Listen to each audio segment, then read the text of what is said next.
Hello, I'm Matt Galloway, and this is the Current Podcast. Whether you are doing it professionally or for a loved one, being a caregiver can often feel challenging and relentless. In our series, As We Age, we are hearing from you about getting older and all the things that come with getting older. And often that means caring for an aging parent or spouse, and how it can be a 24/7 job to help those who have become frail with age or are suffering from dementia. Marilyn Sunshine is 76 years old. She's the primary caregiver for her husband, Joe. He's 78, and he has Alzheimer's. Marilyn, good morning. Morning. Tell me a little bit about Joe and what life was like when he was diagnosed with Alzheimer's. Well, Joe had a stroke in 2020.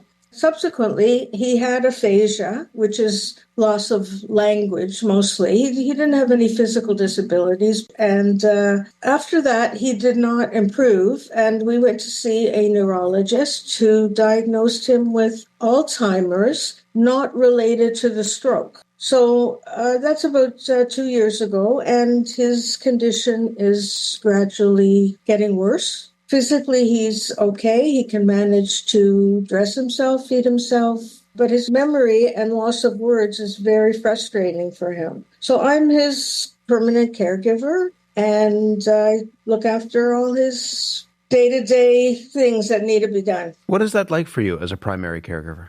Exhausting. Exhausting. Yes, it's a 24/7 job. As his memory gets worse, he forgets things and he constantly needs help. His hands are getting worse. He drops things. He forgets sometimes how to use the remote. He forgets words.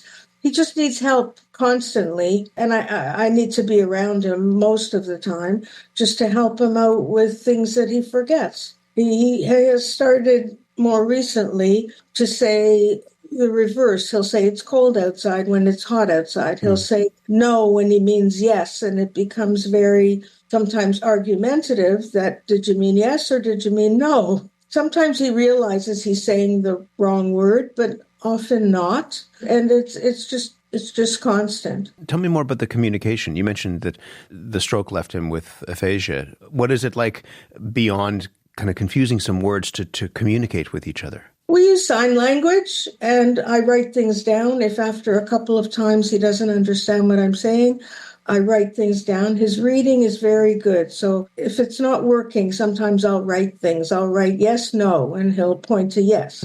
Are you cold? I'll use hand motions. And we get through the day like that. What sort of changes have you seen in your life and have you had to make in your life since all of this happened? It's become very isolating.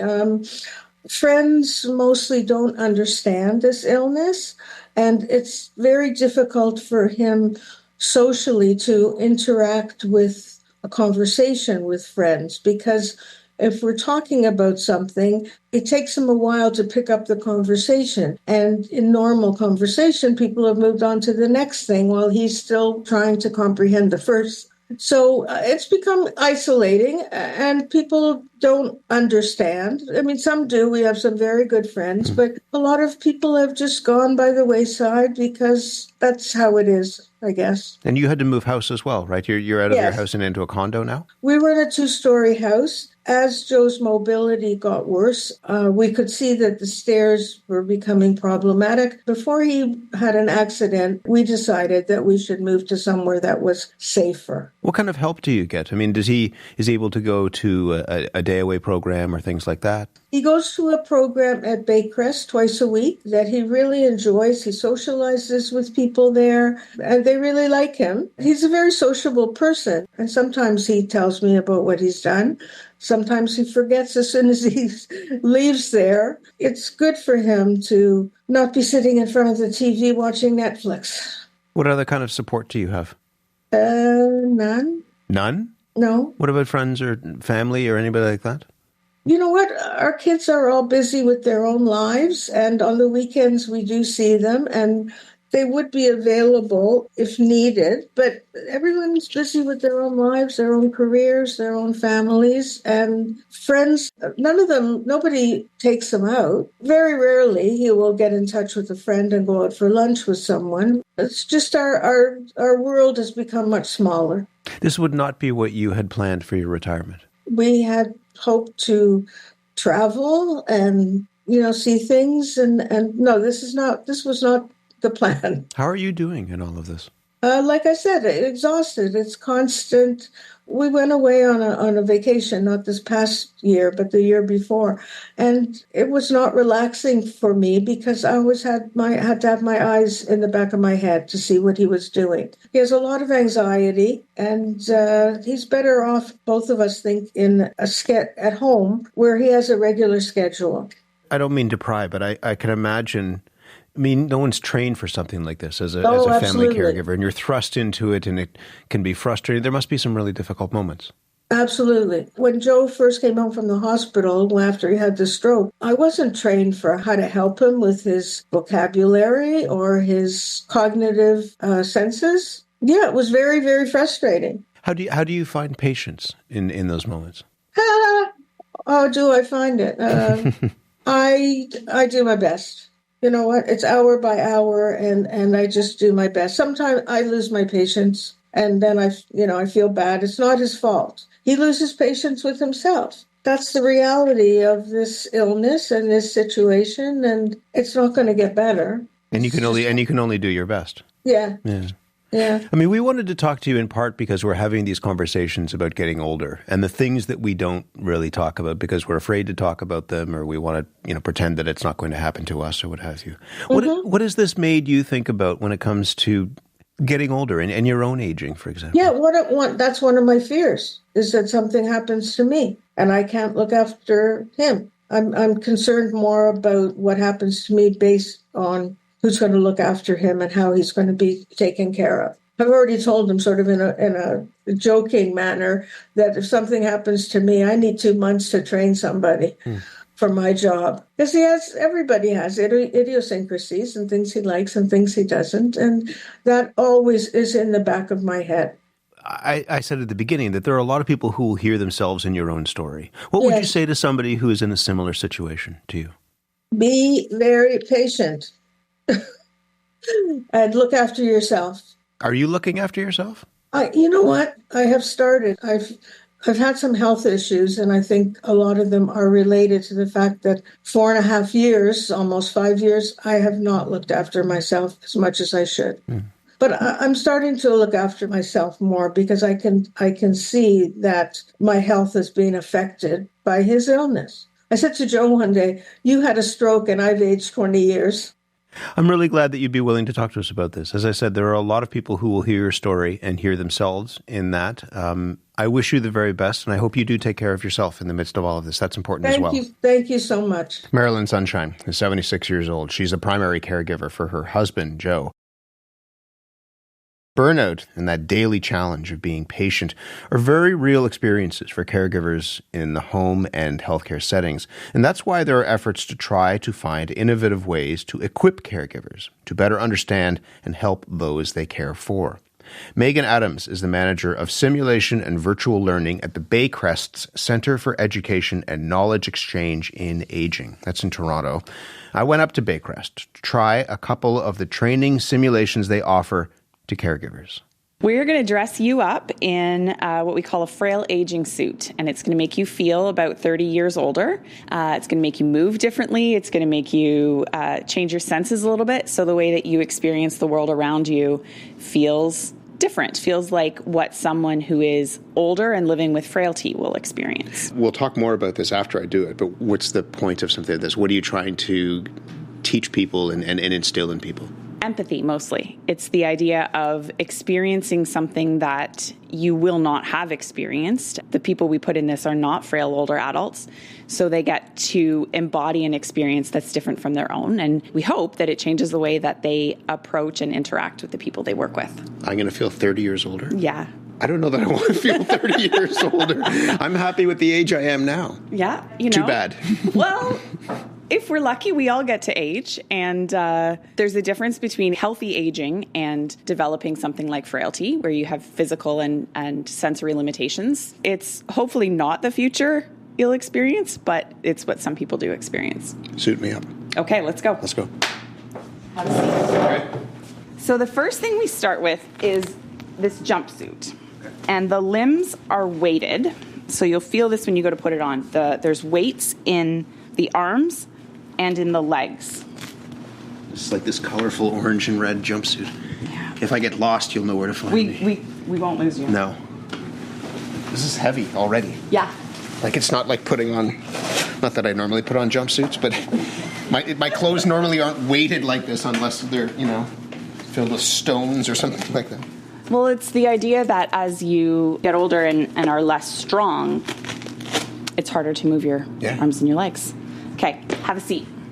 These are restrictive bands. We're going to put them around your elbows and your knees to restrict your range of motion, like you have arthritis and you're stiff all the time. Okay. So I'll take that leg. The other one. Now we're going to do the same thing for your elbows. Okay. Now we'll do this. This is going to go around your neck. Okay. And it's going to force you into kind of a forward head posture that you sometimes see older adults adopting. Not going to let you move your neck the same way. Yeah, so I can't really... You can't really... lean back. Oh, yeah. Yeah. Okay, and then come on and stand up. But I'm going to have you hunch over because we're going to we're going to simulate. Oh, so like I'm hunched over. Yeah. So these clips going to prevent me from kind of leaning back. Keep you there. Ugh. And you're not going to be able to... Don't try to stand up I already straight. don't like this. I know. Goggles. We're going to restrict your field of vision. Earplugs. Okay. One in each ear. Like you have It's actually some... hard to put these things in with all of this stuff already been done to me. I know. I guess that's kind of the point. It is, yeah. And then last but not least, you get gloves. Okay. Because tactile acuity changes and you're less sensitive. Okay. We'll give you a cane. All right. Let's go for a walk. If you say so. Let's head down to the books over there. Okay. Do I just go? Yeah, just go. Like, it's really, you can't see where you're going. You can't stand up. Like, everything is heavy and slow. And I mean, if I was to try and go faster, like, I don't feel safe going faster. Do you know what I mean? Try and pick a book off the shelves. Try and pick something that you would want to read. Well, I can't see what I would want to read because I can't read any of the titles. I have no idea what I would be picking. And when you go to try and take the book, like, your hands are all slippery and you can't grab anything and you're not sure whether you're going to drop the book. Exactly. I can't read anything that's in there. I don't know if that's the book that I actually want to read because I can't read it anyway. And what if you were in line at the grocery store and I was behind you and I was like, like trying to rush you a little bit? I couldn't move any faster. You would be stressed out because I can't see.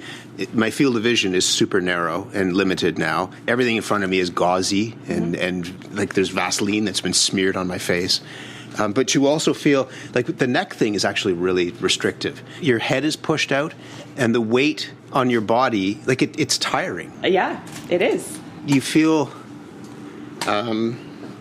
it's hard to describe. You feel reduced in some ways. Yeah, I think that's a good way of describing it. And you can't experience the world. You don't see it. You don't feel it. You don't hear things the same way. When we do a workshop with it, we'll give you an activity. So we'll say, okay, we're going to pretend I'm a physio. So we'll pretend we have a physio class. And I'll make you do, 10 times sit to stand. Or I'll make you throw and catch a ball. Sometimes we do things that are a little bit sneaky. So, you would go over there and then we would stand here and have a conversation. And you can't see us. You can't hear us. It makes you feel... anxious. Yes. There's a real anxiety. Like, one of the things about being... You don't realize how able-bodied you are until you aren't. Is that there are things that I can't perceive certain things. I can hear you, but it's kind of muffled. I can see you, but it's, again, like really gauzy, and you're kind of faint and off in the distance, and there's other people around, but I don't know what's going on. And if I were to say to you, okay, come with me, we're going to go over there, follow me, and then I took off. And I'm trying to make sure that... I'm just walking my normal pace. Yeah. And I usually walk pretty quickly, and this is about as fast as I can go right now. If I were to go any faster, I think I would fall. Yeah. Right? So I would be worried that I would topple over, and I might step on... I don't know, it's beneath me. I can't really look around. So one of the things that you learn as, someone who's going to work with older adults is it's a good idea to, walk here so you can set the pace, and I'm at your elbow. Oh, that's interesting. So you're just right at my elbow. I'm right at your elbow. Yeah. You can't see me, though, which is not ideal. Yeah, you moved back there, and I had no idea where you went. Yeah. Like, you could have gone back to the other room or something like that. I disappear from your field of view. Yeah. This is really interesting. I mean, you see people get really emotional sometimes when they do this. Sometimes people get upset, they cry, or they... because you feel something. Yeah, you do. You feel something that you wouldn't if I stood up in front of you and said, older people have different hearing and different vision, and frailty looks like this. What's next? Take it off. What's next? I'm not going to be like this forever? No, we'll give you a break. So once the suit is actually off, what's next is a different tool that they use to train caregivers. Megan Adams gives me a tablet. This is a virtual tour of a long-term care home from the perspective of someone living with dementia. Okay. And so one of the things that can happen when people have dementia is they act in ways that are maybe not consistent with how they normally would. We call them responsive behaviors because the idea is they're unable to communicate that a need is not being met. This tours someone through a long-term care home. There's little hot spots that you can point to and learn about things that might be interpreted differently by someone with dementia. This is a bit like wearing that suit, that you don't know what you don't know. Yeah. Right? That something like this, you might think, well, the TV is on. Why is somebody going to be bothered by the TV? Or that painting seems fine to me, but it might not be fine to other people. Yeah. And the one that I use all the time is in the bathroom. There's a robe on the hook on the back of the door. Could a hanging robe be a potential trigger? Where you might think, well, it's just a robe. Presumably it is a potential trigger. Yeah. Jerry may confuse the robe with an actual person, which could cause distress because it's just hanging there. Yeah, and if you're the caregiver and you're helping Jerry use the washroom, you're not going to understand that unless you think about it. So you're just going to see someone who's resisting the care that you're trying to provide. And you have no idea why. Right. And they may not be able to explain to you why this is an issue. Yeah. You just think it's a robe. Yeah, it's like you might not even realize that that's the problem. Yeah. They're just not going through the door because they're scared that there's someone hiding behind it. Yeah. So by understanding and thinking about what you could do about it, you move away from thinking this person is just being difficult to there's a need I don't understand and let's fix it. It's really interesting because, again, it takes the onus away from the patient, from the resident, from the person who might have that issue and puts it back on you to try and figure out what's going on. And it's not like they don't have agency or that they can't be empowered, but it gives you kind of the control over what can I do to make the environment better. How can I help? Yeah, how can I help? Yeah. Yeah. That's great. That's super interesting. Can I ask you some more questions just about how this all works? Sure. Thank you. So I just did all that stuff, wore this heavy suit, couldn't see, couldn't walk. We talked a little bit about it before, but why is it important to have workshops like this with those sorts of things? We put those things under the umbrella of healthcare simulation. We're using tools, creating experiences that are close to real life as much as possible, but are also in safer environments or less pressured environments.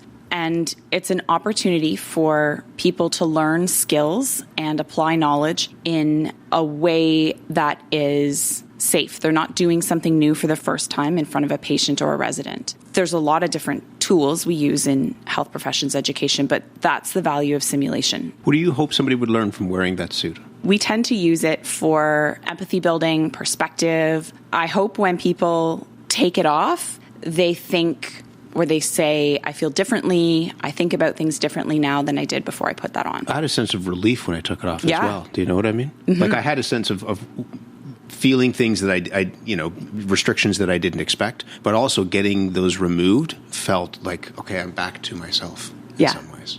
Have you done this before? Have you worn it? Yep. What happened the first time you wore it? I didn't like it. Like I understand it and I understand the objective, but I don't like the way it makes me feel. What didn't you like about it? I don't like the feeling restricted, much like you. Like I don't like feeling like not myself. But you also said, I mean, it is you in some ways. You said that in some ways this is about how we'll feel or when we're 30 years down the line. Maybe, yeah. Maybe. Yeah. It's designed to simulate frailty, which is not the universal experience of aging. Aging is different for every single person, but from a clinical sense, frailty is like a specific set of symptoms, and that's what we're trying to simulate. And it makes me value how well I can move now and think about how I want to keep that into the future. Do you think about other people in your life who might be older and wonder, how we see people is one thing, but how they live and how they feel is something different? Absolutely. Who do you think about? I am very lucky. I have 4 living grandparents. Lucky you. Yeah. And I knew my great-grandmother for a long, long time. So I think about them. And I think about how they're getting older and things are changing for them in ways that they don't like, they're not happy with. And how can those of us around them who are helping and caring for them, how can we preserve their dignity and their autonomy in some ways when in other ways they need more from us. But that's the other thing. Like, I didn't like it, but they don't like it either. Right. I would not like it if I were suddenly restricted in certain ways in future. Yeah.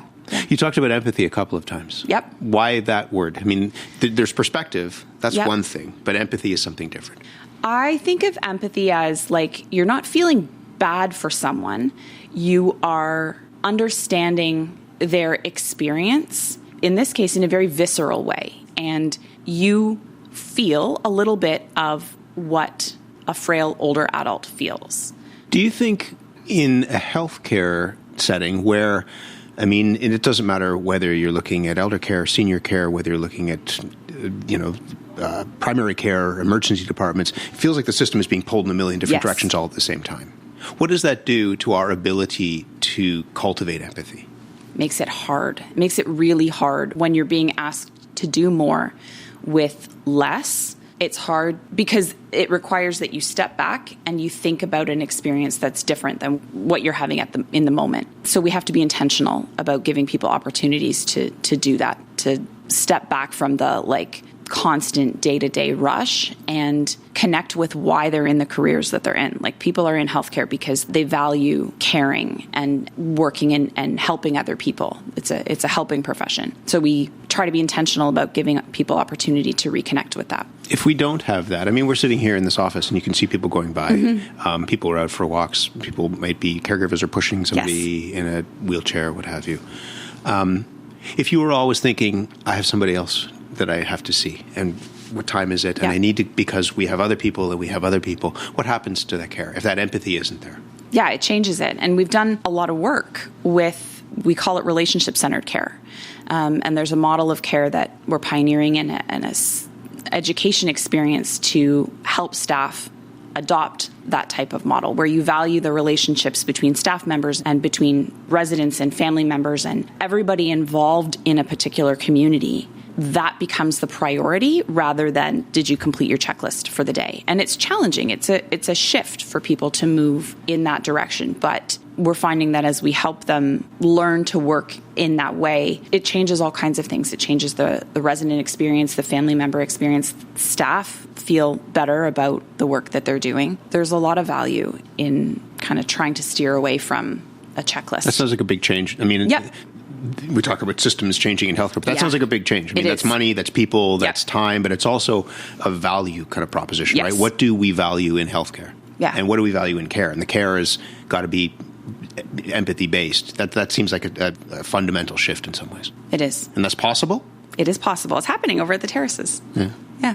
Who benefits the most, do you think, from this kind of experience? Is it the resident? Is it the caregiver? Is it the family member? Who do you think gets the most from something like that? I think it's everybody. Ultimately, my goal in the work that I do is improve the care that's provided at the bedside. That's, outcomes for patients and residents and families. When you think about the patient or the resident, the care that's provided at that interface, that impacts everybody. So ultimately, my goal is the person receiving care. But if we improve the outcomes and the experience for that person, everybody else is going to benefit too. And people are going to feel better about the care that they're giving. Yeah. And your family members presumably will feel better about the care that their loved one is receiving as well. Yes. And the people who are, family caregivers, the people who are providing care along with all of the other things in their life, they feel better too. We alleviate some of the burden on them. Most people are not going to have the opportunity to come and do this. Right. I mean, it's fun and interesting. Fun maybe isn't the right word, but it is. I mean, there's something that is out of your normal experience in doing something. It's not everyone's going to have the chance to put that suit on and feel 30 years older. For people who don't have that chance, what do you want them to think about to try to get to that place of empathy? For the caregivers who are, as you said, home caregivers, other people who are in this, if you can't imagine yourself in somebody else's shoes, what's that first step, do you think? I think you need to listen. It's easier said than done because you become a caregiver usually in times of crisis. Not necessarily a healthcare provider or a professional caregiver, but a family caregiver usually takes on that role in times of crisis. And they're working under pressure, lots of stress, lots of unknowns. I think if it helps to have an opportunity to step back and think about, the person that you're caring for and what you know about them and trying to remember all of those things. But that allowing a caregiver to have the time and the space and the opportunity to do that is a resource issue. There has to be some respite. There has to be some support in place. I think it goes back to what we were saying is care improves when we can prioritize the relationships that caregivers have with the people that they're looking after. And to listen to what those people are going through as well. Yeah. And, we talk about it in professional settings. Learn about the person, learn about their history and the things that they like. And because they are still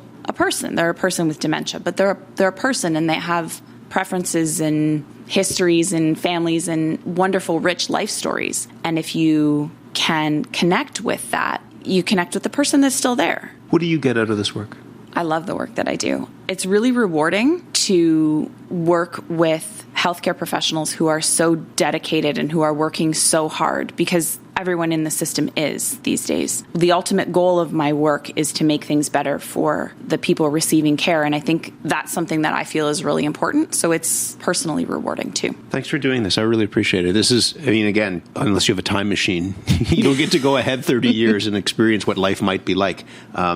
It was really quite something. I didn't know what to expect, and it was a lot. Thank you very much. Thank you for coming. Megan Adams is the manager of simulation and virtual learning at Baycrest's Centre for Education and Knowledge Exchange in Aging.